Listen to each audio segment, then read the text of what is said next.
If two wheels are locked on an axle so that they are not free to turn separately, one or the other has to slide.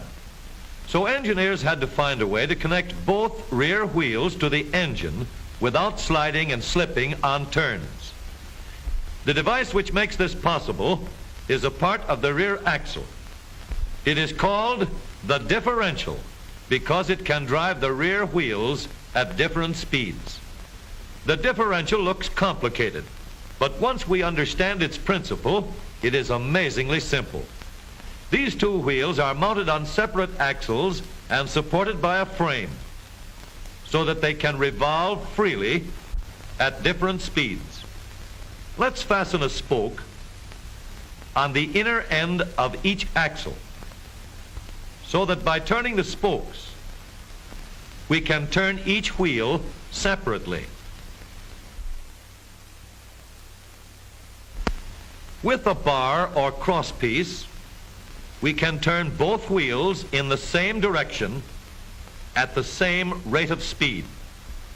Let's get something to hold this bar in place so that it will press against the spokes.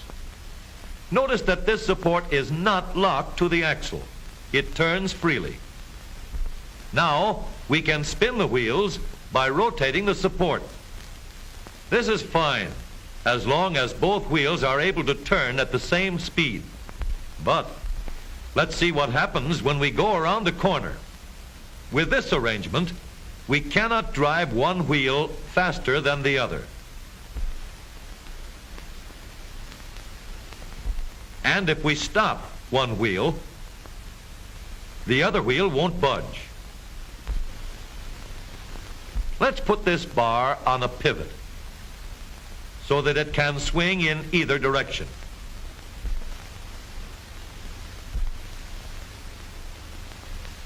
Now, the bar can still turn both wheels at the same speed.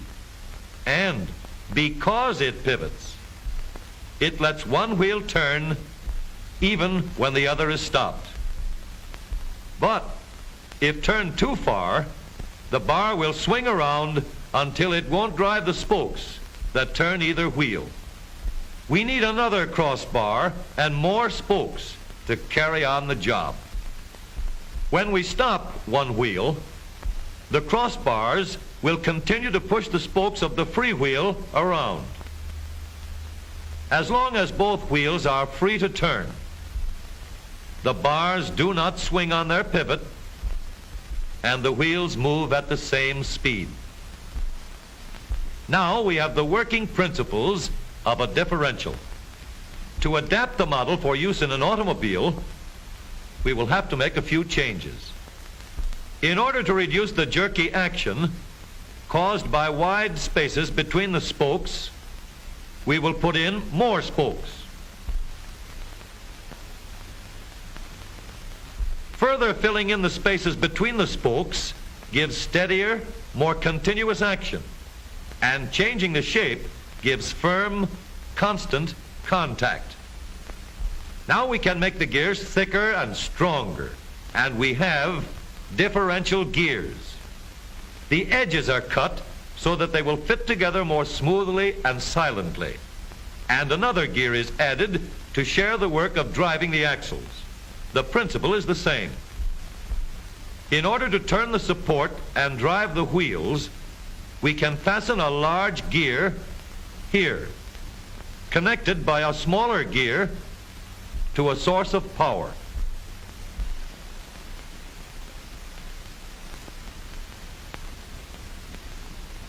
Notice that the power is connected to the differential at the center line.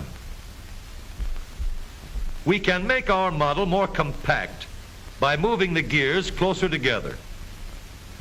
When we put our differential in an automobile, we have to leave room for the drive shaft, which carries the power from the engine. We may build the floor of the car above the drive shaft. But if we do, we won't have much room inside unless we make the top of the car high too. Of course, we could lower the floor and ceiling, but the drive shaft would be higher than the floor. This would have disadvantages. A shaft in the middle of the floor of an automobile would be inconvenient for passengers and would be awkward for carrying luggage. Today, engineers have found a way to make the car roomier and closer to the road without a clumsy shaft above the floor. The drive shaft from the engine to the differential is lowered out of the way, and the drive shaft is connected to the rear axle at the bottom. The new low center drive makes the rear axle quieter, stronger, and more durable because it gives better, smoother contact between the gears. The automobile of today with the low center drive is stronger and more rugged. Every part of the rear axle has been built to withstand strains far greater than it will ever meet on the straightaway or around the corner.